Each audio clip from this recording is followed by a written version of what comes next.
چې په دنیا کې د هر سړي یو دشمن یې. ما چې غور وکړي تر ټولو زیات خطرناک دشمن هغه شیطان. ولې د دنیا دشمنان د هغه منصوبه ته ناکامه کولی سي، تی وینې ځان ځین بچاولی سي، لیکن شیطان هغه دشمن دی چې دا په سترګو نه معلومیږي او دا ډېر زیات خطرناک دشمن دی.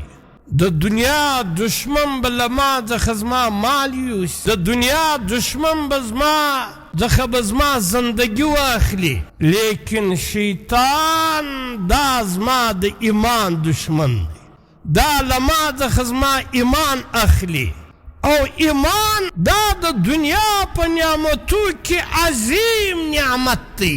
نو ما په دشمنی سره یکی یو نیولی دی چې هغه شیطان.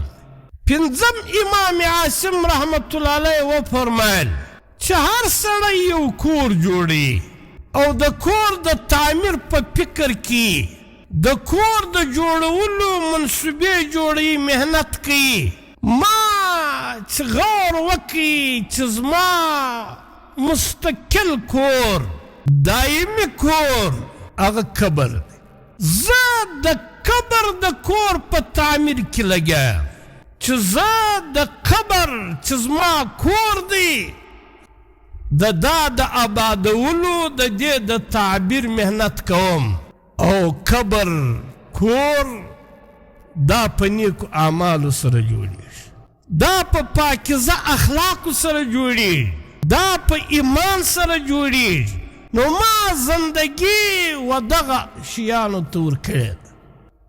شپږم امام عاصم رحمت الله علیه فرمایي و حضرت شقیق بلخي رحمت الله علیه ته چې ما له تا سره ستا په صحبت کې شپږ خبرې زده کړي دي او شپږمه دا چې د هر چا یو طالب یې طلب یې کوي. ما چې غور وکړي چې څوک په ما پسې ډېر طلب کوي، ما چې غور وکړي هغه ملک الموت. ملک الموت زما طلب کوي په ما پسې دی او زه یو ورځ د دا ملک الموت په لاس ورځم.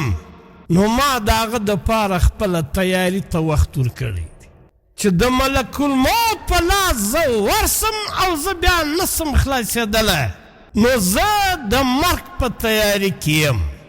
شقیق بلخي رحمت الله علیه ورته وفرمایل چې په دا 10 کاله کې زما دا خیال و چې تا شپږ خبرې زده کړي دي، دا خو ډېرې لږ دي. واقعي که پر دغه شپږو خبرو باندې چا عمل وکړي په دنیا کې به هم نجات حاصلوي او په آخرت کې هم د نجات ذریعه او سبب ګرځي.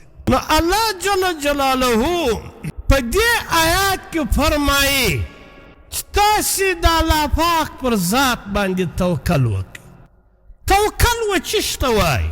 علما کرام د توکل معنا لیکي چې ظاهري چې کم اسباب د نفع او د فایدې دي له دې څخه امید قطع کول، ختم کول، او په ظاهره چې کم اسباب د نقصان دي د دې خوف له زړه څخه ایستل چې ما ته نفع او فایده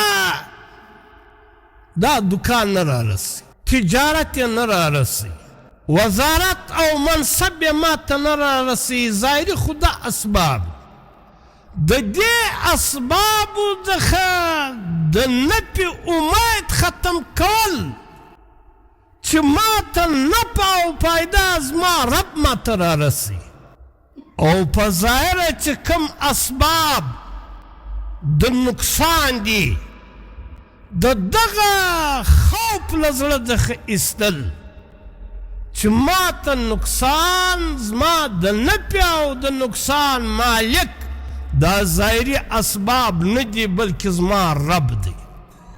دې ته توکل وایي. او دغه توکل چې موږ پر الله تعالی باندې وکړو دا الله زموږ د هر شي دپاره کافي دی، په دنیا کې هم، په قبر کې هم، په حشر کې هم.